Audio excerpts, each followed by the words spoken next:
ഗവർണറെ രൂക്ഷമായി വിമർശിച്ച് CPIM സംസ്ഥാന സെക്രട്ടറി MV ഗോവിന്ദൻ മാസ്റ്റർ നിലവിട്ട പെരുമാറ്റമാണ് ഗവർണറുടെ ഭാഗത്തു നിന്നുമുണ്ടായത്. കേന്ദ്രത്തിനെതിരായ ദില്ലിയിലെ സമരം സമ്മേളനമെന്ന മാധ്യമ വാർത്ത അടിസ്ഥാനരഹിതം.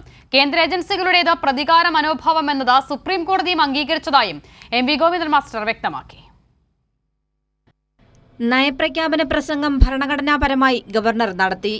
എന്നാൽ ഭരണഘടനാ രീതികൾക്ക് യോജിക്കുന്ന തരത്തിൽ അല്ല. സാധാരണ ചെയ്യുന്നതിൽ നിന്നും വ്യത്യസ്തമായി സാങ്കേതികപരമായിട്ടാണ് നയപ്രഖ്യാപന പ്രസംഗം ഗവർണർ നടത്തിയതെന്നും MV ഗോവിന്ദൻ മാസ്റ്റർ വിമർശിച്ചു. ഒരു ഗവർണർ എന്ന നിലയിൽ അവിടെ പൊതുവിൽ പെരുമാറേണ്ട രീതിയിലല്ല അദ്ദേഹം പെരുമാറിയിട്ടുള്ളത്. ഗവർണർ പദവിയുടെ അന്തസ്സിന് യോജിക്കാത്ത രീതിയായിരുന്നു അത് എന്നും കേരളത്തിലെ മാത്രമല്ല ഈ കാര്യം മനസ്സിലാക്കുന്ന എല്ലാവർക്കും പകൽ വെളിച്ചം പോലെ വ്യക്തമാണ്.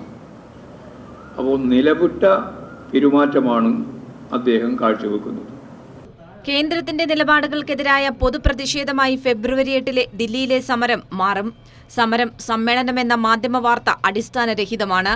സമരത്തിന്റെ ഭാഗമാകാൻ തയ്യാറാകാത്ത പ്രതിപക്ഷ നിലപാടിനെയും CPIM സംസ്ഥാന സെക്രട്ടറി വിമർശിച്ചു. പ്രതിപക്ഷത്തോട് നമ്മൾ ചർച്ച ചെയ്തതല്ലേ വരാൻ. അവർ കേരളത്തിൻ്റെ വികസന പ്രവർത്തനങ്ങളിലോ കേന്ദ്രം എടുക്കുന്ന നിലപാടുകൾക്കെതിരായ സമരങ്ങളിലോ വരാൻ തയ്യാറില്ലല്ലോ. രണ്ടിലുമില്ല. ഒരു വികസനവും കേരളത്തിൽ നടത്താൻ പാടില്ല എന്ന് ലോകത്ത് ആദ്യം പറയുന്ന ഒരേ ഒരു പ്രതിപക്ഷവും നേതാവുമാണ് ഈ കോൺഗ്രസും അതുപോലെ തന്നെ VD സതീശൻ. ഒരു വികസനവും നടത്താൻ ഞങ്ങൾ അനുവദിക്കില്ല. ഇങ്ങനെ രാഷ്ട്രീയ തീരുമാനമെടുത്ത ഒരു പാർട്ടി ലോകത്തുണ്ടാവില്ല. ED ഉൾപ്പെടെയുള്ള കേന്ദ്ര ഏജൻസികളുടേത് പ്രതികാര മനോഭാവം എന്നത് സുപ്രീം കോടതിയും അംഗീകരിച്ചു. സുപ്രീം കോടതിയുടെ വിമർശനം ഫലപ്രദമായ ഇടപെടലാണെന്നും MV ഗോവിന്ദൻ മാസ്റ്റർ തിരുവനന്തപുരത്ത് വാർത്താസമ്മേളനത്തിൽ വ്യക്തമാക്കി.